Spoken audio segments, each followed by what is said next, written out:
Koinonia TV, la télé de la communion divine.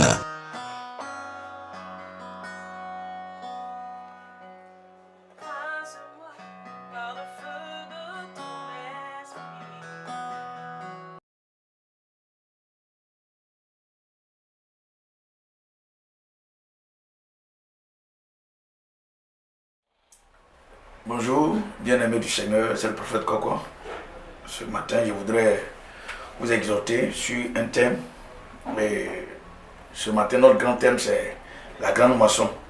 Je parlerai un peu de la sagesse que le chrétien doit avoir dans l'évangélisation, dans le but de gagner plusieurs. Donc, très rapidement, nous allons d'abord prier le Seigneur. Je veux te rendre grâce, je veux remettre, Seigneur, ce temps d'écoute de ta parole entre tes mains. Je prie que tu visites les cœurs qui vont écouter. Je prie que ta grâce les visite au nom de Jésus. Amen. Très rapidement, nous prenons d'abord Proverbe 11, le verset 30, que je lis. Proverbe 11, le verset 30, je lis, qui dit le fruit du juste est un arbre de vie, et le sage s'empare des âmes. Comme je parlais tout à l'heure de la sagesse. Et le verset que nous venons de lire nous dit que le fruit du juste, c'est un arbre de vie. Mais la première partie ne m'intéresse pas trop. On dit le sage s'empare des âmes. Le sage, c'est qui? Lorsque nous prenons la version hébreu de ce mot, il est dit que la sagesse veut dire okma, qui désigne un savoir-faire, une habilité à faire réussir une entreprise. Et un sage veut dire akam, se dit d'une personne qui est habile dans son art et se traduit par un expert, une personne qui est expérimentée. Et je vais pour encore étayer mon thème, nous allons aller dans 1 Corinthiens 9. Nous allons lire la Bible dans 1 Corinthiens, le chapitre 9. Nous lirons du verset 19 au verset 23. 1 Corinthiens 9. Le verset 19 que je lis. Il dit car que je sois libre à l'égard de tous, je me suis rendu serviteur, je suis, autant que moi, je me suis rendu le serviteur de tous afin de gagner le plus grand nombre. Avec les juifs, j'ai été comme un juif afin de gagner les juifs. Avec ceux qui sont sous la loi comme sous la loi, quoique je ne sois pas moi-même sous la loi, afin de gagner ceux qui sont sous la loi. Avec ceux qui sont sans loi, comme sans loi, quoique je ne sois point sans la loi de Dieu, étant sous la loi de Christ, afin de gagner ceux qui sont sans loi. J'ai été faible avec les faibles, afin de gagner les faibles. Je me suis fait tout à tous, afin d'en sauver de toute manière quelques-uns. Je fais tout à cause de l'évangile, afin d'y avoir part. Voilà ce que l'apôtre Paul nous dit. Aujourd'hui, nous constatons que pour gagner des personnes, c'est-à-dire des personnes qui n'ont pas Christ, est devenu quelque chose de très rare, de très difficile. Et ici, l'apôtre Paul nous montre que quand lui, il se retrouvait avec des gens qui étaient sans loi, il se faisait comme s'il était sans loi, quoique lui-même, il avait la loi de Christ. Lorsqu'il se retrouvait avec les faibles, il se faisait faible dans le but de gagner les faibles, quoique lui-même, Christ l'a rendu fort. Donc aujourd'hui, nous devons adapter, nous ne devons pas dénaturer l'évangile, mais nous devons nous adapter à ceux qui sont en face de nous dans le but de pouvoir les gagner. Par exemple, quelqu'un qui vit dans un péché d'adultère, et lorsque tu vas lui annoncer l'évangile, tu le condamnes. Une telle personne ne peut pas venir à Christ. Parce que le message que tu lui apportes, au lieu que tu rassures la personne, tu condamnes la personne. Donc elle ne se donnera pas à Jésus. Et c'est pourquoi je parle de la sagesse. Nous avons besoin d'être sages, comme l'apôtre Paul l'a fait, dans le but de gagner plusieurs.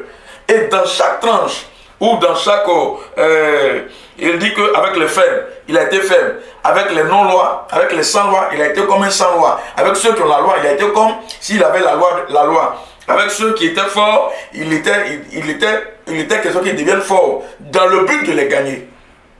Donc nous sommes appelés véritablement à fonctionner ainsi. Le chrétien doit pouvoir s'adapter. Il doit pouvoir se mettre au niveau de ceux à qui il annonce l'évangile. Lorsque tu t'approches des païens et que tu te montres que tu es venu pour les juger, tu es venu pour les condamner, ces personnes-là ne vont pas accepter le message que tu vas apporter. Et c'est pourquoi Jésus lui-même, pour véritablement annoncer l'évangile à ses contemporains, par moments Jésus descendait jusqu'à leur niveau. Jésus descendait. Et l'apôtre Paul l'a compris. C'est pourquoi l'apôtre Paul aussi est descendu jusqu'au niveau, au niveau de ceux qui étaient faibles. Il s'est identifié à eux. Donc nous avons besoin de nous identifier à ces personnes, à les personnes à qui nous annonçons l'évangile. Ne soyons pas supérieurs, ne soyons pas au-dessus d'eux, ne soyons pas ceux qui viennent pour les condamner, ne soyons pas ceux qui viennent notamment pour les décourager. Parce qu'il y a des messages que nous entendons aujourd'hui. Quand nous voyons les gens qui évangélisent dans les rues, c'est une très bonne chose d'évangéliser. Mais lorsque les gens vont pour évangéliser dans les rues, souvent tu te demandes si ce n'est pas un procès de condamnation.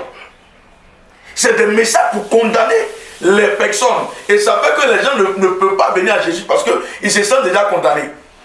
Nous devons présenter l'amour de Dieu. Lorsque l'apôtre Paul se conduisait ainsi, c'est-à-dire ce qui motivait ses actes, c'était l'amour de Christ dans son cœur. Il présentait l'amour de Dieu à ses contemporains, à ceux qui étaient devant lui. Aux faibles, il se jouait les faibles.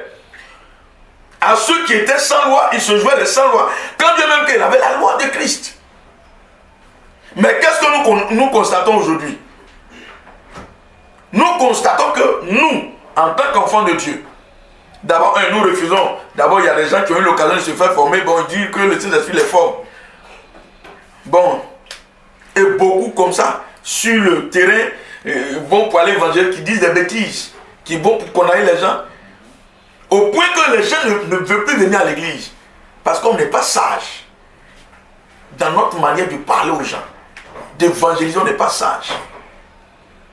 Donc, le but de cette exhortation, c'est de dire aux chrétiens, à toutes les personnes qui veulent aller évangéliser, pour gagner des âmes, soyons sages. La Bible dit, Proverbe 11, le verset 30, la partie B, le sage s'empare des âmes. Soyons sages et nous allons gagner plusieurs personnes. Que Dieu nous bénisse et sa grâce demeure sur vous. Shalom à vous.